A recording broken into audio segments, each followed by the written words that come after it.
Welcome to the special presentation this week titled The Midas Touch Challenge First Place Winner.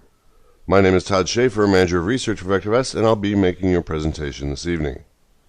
Before we begin, let me say a word about contests. Anytime you create a backtest contest and judge the winner based on performance, you inevitably open the door for contest entries that swing for the fences and don't necessarily reflect how a person would actually trade. We identify these entries as over-optimized, meaning they're so custom-tuned to the fixed set of data that the results depend on specific stock trades which are not repeatable. For this contest, we tried to minimize this effect by using our Portfolio Trading System score tool to judge the winners. This tool helps balance consistency of performance with dollar gains. Our goal was to have some fun, get outside the box, and explore ways to use the Midas Touch stocks watch list as the basis of a trading plan to achieve both capital appreciation and stability. Based on some of the email I've received, there seems to be some confusion over whether VectorVest is advocating the use of these as fully developed trading plans. We do not. These are contest entries only. What we did find was that those who participated improved their skills with the VectorVest tools and in developing their own trading plans and had some fun. It's also fun to see how others were able to massage the tools either better or less well than we did. That being said, there are some general observations we can make about these top performing entries.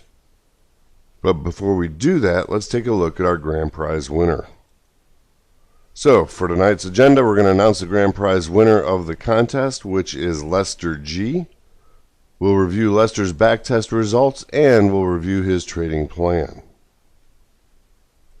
So let's move into the program and look at Lester's backtest results. We're in the backtester now, and I've loaded Lester's trading plan. And we see that, first of all, as did several of our other contestants, Lester didn't use a timing list at all, so he stayed long the whole time. He had 46.5% winners. He had a percentage gain, a raw gain of 579.29%, which annualized at 284.77. His drawdown stayed a competitive 15.5%, and total commissions 280 trades in the 2-year time frame. Taking a look at his equity curve, we see that nice, steady, smooth bottom left to upper right performance we like to see. I think everybody's portfolios struggled a little bit in that period of 2014's volatility. In fact, we noticed the first half of 2014 relatively flat, but it really took off in the second half of 2014 to current. So let's take a look at Lester's search parameters to see how he did it.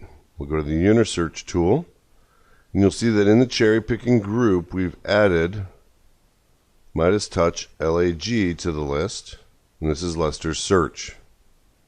So he begins with our required stock price actual is greater than or equal to $1 with 100,000 shares of average volume. He left our Derby Ready requirements of no ETF short. He did limit the exchanges, eliminating the American exchange here as well as some of the smaller exchanges. No contra ETFs, and we're looking only at Midas Touch stocks. So from that universe of Midas Touch stocks, which we know are at 3-month highs for both our stop price moving averages and our RT moving average, he selected stocks that had to have a VST score greater than 0.9, had a comfort index score greater than 0.5. They had to be priced below $400. Their recommendation is hold. And finally, the RV value had to be greater than or equal to 0.04. Now, when I see a value split that thinly at 0.04 for any particular indicator, this is starting to be a flag to me that we eliminated 1 or 2 stocks by having that narrowly defined value. So that might be one place I would start to look at this search to explore how effective this parameter really is. But I'm starting to develop a picture of the kinds of stocks. These are all Midas Touch stocks, so I know they're in uptrends. By virtue of these lower values, I'm going further down in the list. If it was sorted by VST, I'm going further down in the list to find candidates who are just maybe, hopefully, at the beginning of those trends. Our sort, which is always important, YSG ascending, percent volume ascending. And again, that sort carries on the theme. So YSG ascending, yield safety growth, our dividend analysis. These are non-paying or low-paying dividend stocks. Well, dividend performance negatively impacts capital performance on the ex-dividend payout. So that makes sense from a contest perspective, but also non-dividend paying stocks tend to be younger, smaller issued stocks. Percent volume ascending, we're bringing the more thinly traded stocks to the top of the list. So if we set our date back to our contest inception,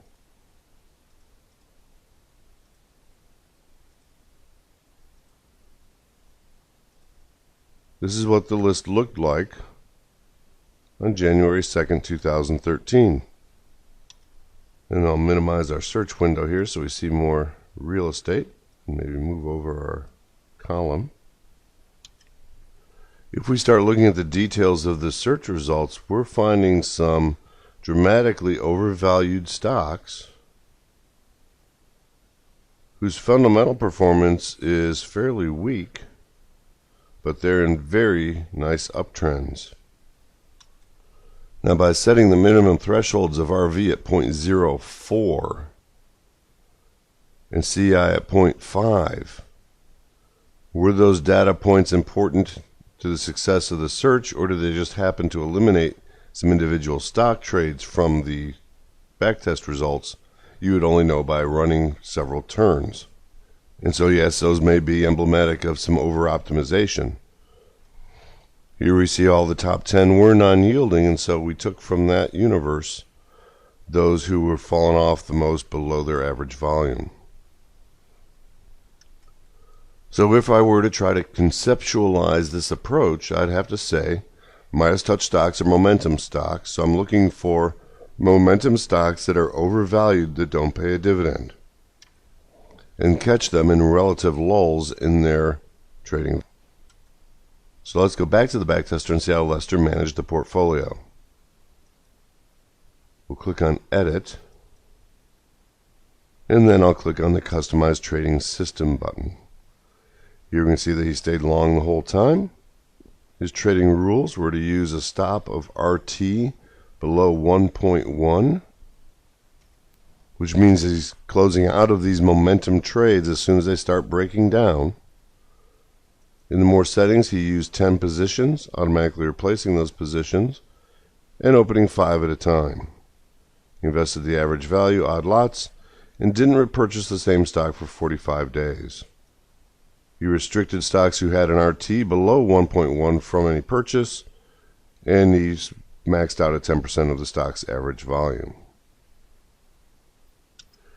And if you'd like to replicate his results, we have built this trading plan into one of our templates. To do that, you would simply click the New button, select an existing trading plan, and come down and click on the Midas Touch LAG. Click OK, and it will recreate for you the trading plan. Don't forget to set your dates. We'll cancel out of this, and let's take a look at how Lester's performance matched up against our other contest finalists. So here are Lester's results put into our trading system score table. You can see he had 46.5% winners, annualized rate of return of 284.77, a compounded return at 156.46, the maximum drawdown at 15.55, slightly higher but still in keeping with the rest of the group, and an outstanding 10-to-1 Kalmar ratio. So huge relationship between that compounded rate of return and the maximum drawdown. It resulted in a score of 1334.65. Simply an amazing score, although maybe a little over-optimized, still an amazing score by any stretch. For any of you who participated in the contest, you know just what a feat that is.